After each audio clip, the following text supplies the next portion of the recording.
남편도 좋지 않고 아내도 좋지 않고 나중에 합치기가 더 힘들어진다는 걸 아셨으면 좋겠어요. 불편하더라도 본인이 잘못했잖아요. 불편한 걸 감당을 하고 견뎌야 되는 부분인 거고, 자기가 잘못한 거에 대해서 아내한테 충분히 사과할 시간을 가지고 있어야 되는데,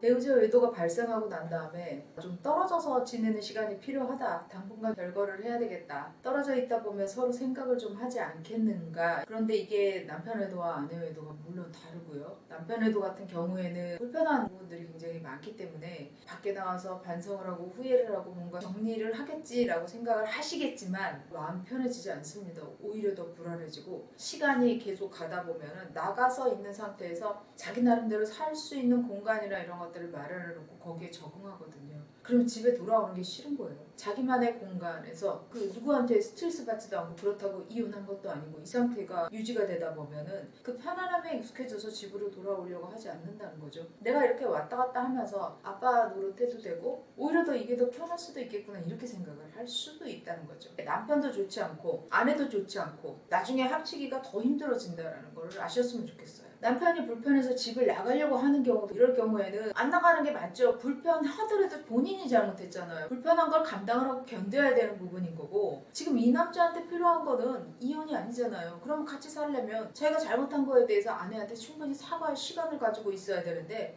몇 번이나 해봤다고 나가서 조금 쉴 시간이 필요하다, 난 좀 나가서 있을게, 이건 회피죠. 이 사람은 반성을 전혀 안 하는 거죠. 무조건 피하고 좀 떨어져 있자, 이거는 잘못한 사람이 나를 안 보면 너도 좀 편해질 거야, 본인 입장에서 그렇게 얘기를 하는 거지, 떨어져 있는다고 아내분 편해지지도 않고 본인이 편하자고 나가자고 하는 겁니다. 이거는. 그런 경우는 아내 입장에서는 또 나가서 마음 편하게 상간녀를 다시 만날 수도 있다라는 불안감이 더 휩싸일 것 같은데요. 그럴 가능성도 있다고 생각해도 무방할까요? 네네. 이렇든 저렇든지 간에 부부간에 문제가 생겼다라는 거는 문제를 해결해야 된다라는 두 사람의 의지가 가장 중요한데, 남편 외도든 아내 외도든 본인들이 잘못했다면 자기가 잘못에 대해서 상대방이 분노를 한다 하더라도 견뎌내고 이겨내고 어떻게 하면 저 사람의 분노를 가라앉히고, 물론 믿음은 깨져버렸지만 나에 대해서 어떻게 하면 믿을 수 있을까라는 거를 생각을 해야 돼요. 깨졌으니까 어쩔 수 없어, 이렇게 생각하는 거는 너무 뻔뻔한 행동인 거죠. 그렇기 때문에 내보내는 건 함부로 하시면 안 됩니다. 더 많은 심리 이야기가 궁금하시거나 상담이 필요하신 분은